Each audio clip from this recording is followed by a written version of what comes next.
proud supporter of college football and loyal fans everywhere. Andy Enfield and Luis Gavrilovic joins us on the stage. Now, I told JJ he could just call you Luis because he can't call you by your real name anyway. So explain to him at least why they call you Luis, because I didn't see Luis in all those letters I just said. It started back when my dad used to play basketball. Other basketball players started calling him Luis because there was one famous basketball player in Real Madrid, so he kind of played the same game as him.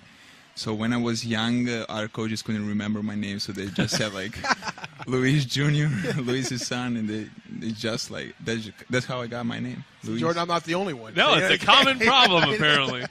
You know, Luis, you're obviously came from Serbia, and explain the difference between, or the fundamental difference between U.S. basketball and from Serbia. What's been the biggest adjustment, and what's been for you to make the transition to USA? Definitely here in USA, game is more physical. Here, guys play much faster basketball, while in Europe, the game is much slower. It's like we mistakenly like for 25 seconds go all the way around, passes, and use like last 3 seconds to score. But here is different. The main difference is like transitional basketball. We've been going like up and down the court a lot, faster, much faster than in Europe. I know Serbia is a big country, so maybe it's a ridiculous question. Did you know Nikola Jovanovic before coming over here? And how much does it help to have a countryman when you're this far from home on your team? Actually, yes, I knew Nikola before I came here. We used to play against each other.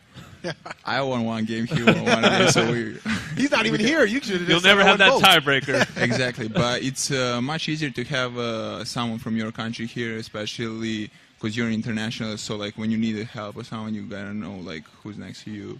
And he's my roommate, and I think it works pretty well for both of us. And obviously, with your dad being such a great basketball player, what was childhood like? With having your dad, of course, have the success he had, and having you sort of born in and growing up. It means a lot when you have a dad who used to play professional basketball.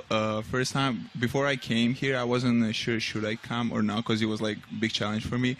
But he told me you should go over there because in the same time you get basketball and education. In Europe, you can get 2 things in the same time because you gotta choose or basketball or education. Oh.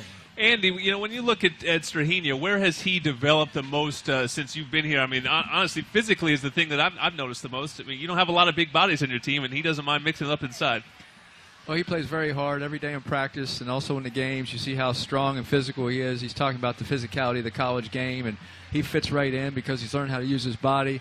He's not an above-the-rim player unless he has a step, so he does most of his work in positioning himself, and he's really learned how to do that at a high level. So very, very proud of him and his body development and how he plays. And also his shooting form. We made adjustments in his shooting technique last year, and he completely changed it from what it was as a freshman. And now he's one of our best free throw shooters and a great 15 to 17-foot mid-range shooter.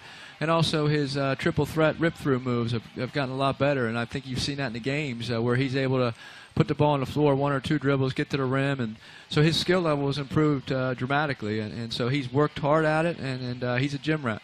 And, Coach, along those same lines, is there part of his game that you like to transition to other players?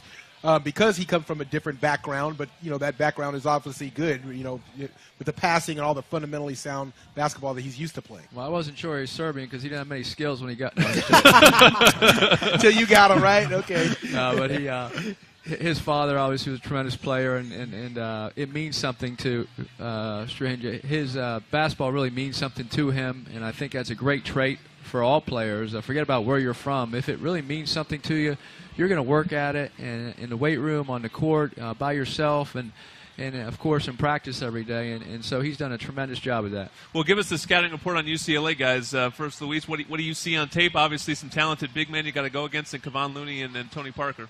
Yes, UCLA also have a young and talented team, but the only thing we got to do is stick to our game plan, have a good shot selection, and trying to be mentally focused 100%.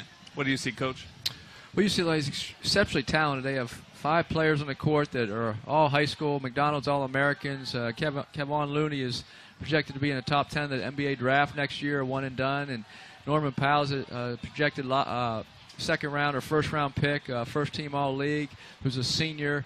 And then they have really good players at every other position. So They have talent. They're exceptionally coached and have a great coaching staff. But at the same time, we think we have good players too, and we think we can compete. We're at home, and we're just going to go and give it everything we have. And what Luis just said, if we play smart and we play hard, we'll have a great chance to win the game. You know, I'm thinking, they only play 6 guys. Usually coaches don't like a lot of whistles. Maybe tomorrow night it wouldn't be so bad to have a few whistles. You got some depth with this guys like this coming off the bench. Yeah, I don't mind foul trouble tomorrow.